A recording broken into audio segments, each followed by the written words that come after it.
The sweltering nights of New Orleans have always carried a strange energy, music and madness, revelry and fear, blending in the humid air of the Louisiana bayou. By the early 20th century, the city was a place of contradictions. Jazz clubs glowing with life, yet narrow streets echoing with crime and corruption.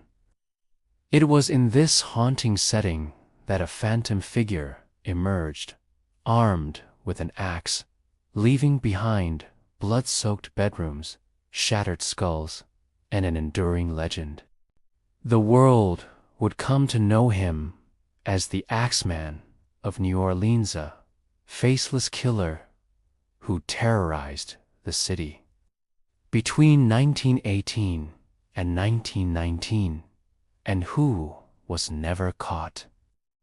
This is a tale of horror that blends fact, folklore, and the eerie soundtrack of jazz, the chilling saga of a killer who promised to spare only those who filled their homes with music. The city before the murders, New Orleans, in the late 1910s, especially Italian grocers and shopkeepers who had settled in its working-class neighborhoods. These families worked long hours, lived above their stores, and often became easy targets for robberies.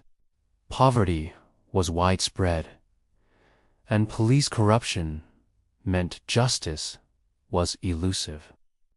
The First World War had just ended.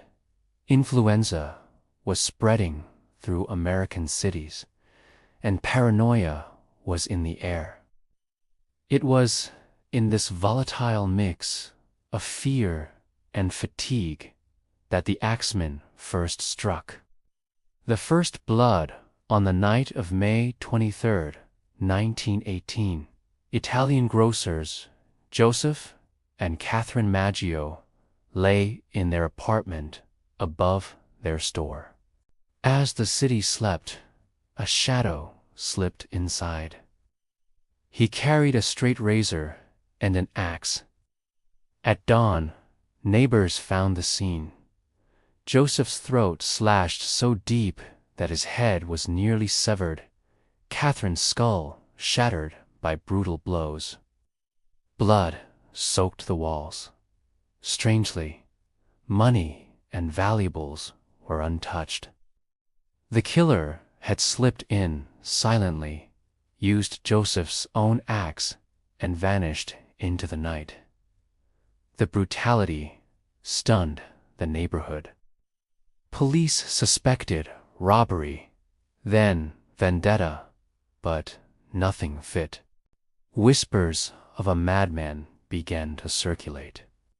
A pattern emerges weeks later. On June 27, 1918, another attack sent shivers through the city. Louis Bezumer, a grocer, and his mistress, Harriet Lowe, were hacked in their bedroom. Both survived initially, though Harriet's injuries left her paralyzed. On her deathbed, weeks later, she accused Bezumer himself of being a German spy. This was wartime, after all, but police could never confirm her wild claim.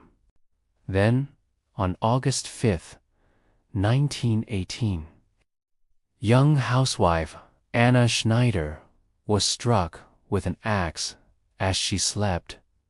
Her scalp split open. She survived, giving birth to a healthy baby weeks later. The city reeled. Who could be breaking into homes at night, striking with an axe, yet stealing nothing? The newspapers fanned the hysteria. Headlines screamed of a maniac with an axe. Italian shopkeepers armed themselves. Jazz clubs thrived as fear and music mixed into the city's bloodstream.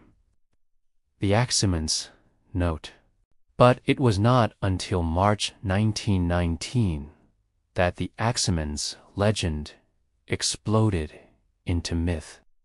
On March 10th, grocer Charles Cortimiglia, his wife, Rosie, and their 2-year-old daughter were attacked in their Gretna home. Charles and Rosie survived. Their child did not. Grief and outrage swept New Orleans. The city demanded answers. Then came the letter. Published in the Times-Picayune on March 13, 1919. It was addressed from hell and signed by the Axeman. Written in taunting prose, it declared, "They have never caught me, and they never will.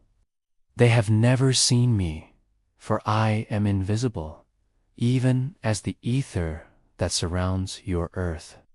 I am not a human being, but a spirit and a demon from the hottest hell. I am what you, Orleanians, and your foolish police call the Axeman. Now, to be exact, at 12:15 earthly time, on next Tuesday night, I am going to pass over New Orleans. In my infinite mercy, I am going to make a little proposition to you people. I am very fond of jazz music, and I swear by all the devils in the nether regions that every person shall be spared in whose home a jazz band is in full swing at the time I have mentioned.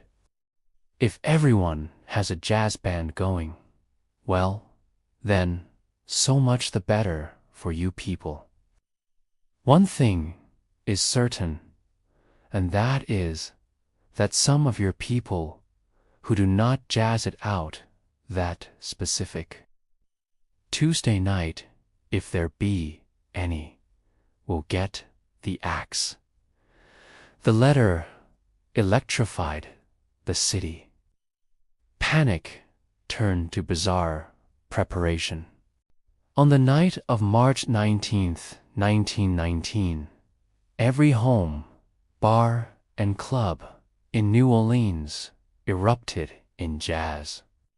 Phonographs played on porches, musicians were hired to perform all night, and the streets vibrated with trumpet and saxophone. Not a single person was killed. The Axeman had kept his word. From that night forward, the killer was no longer just a murderer. He was a phantom, a devil, a demon with a taste for music.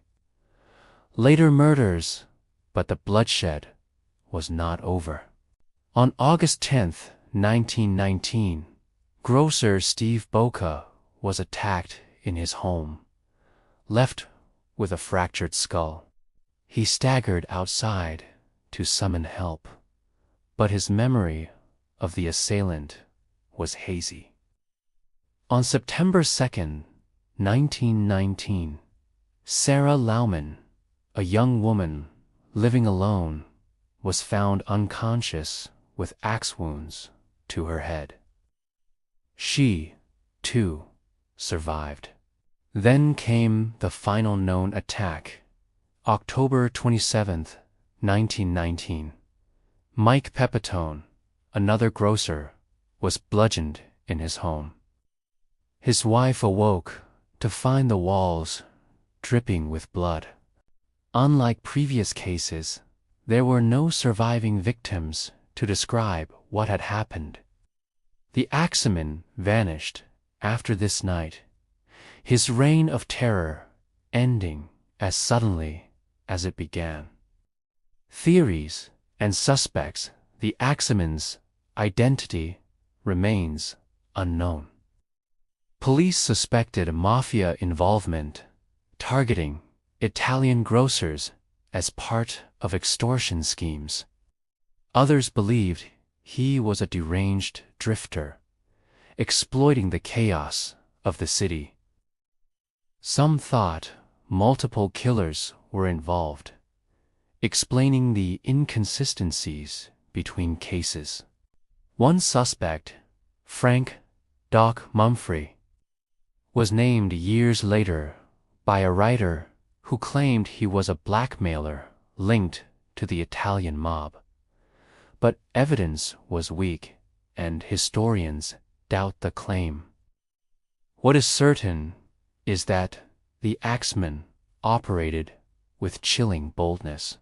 He slipped into locked homes, often through a chiseled-out panel on the back door, used the victim's own acts, and left valuables untouched. His crimes were not for money. They seemed driven by by the strange theatrics of fear. Cultural impact. The legend of the Axeman became woven into New Orleans' identity. Jazz musicians composed songs about him.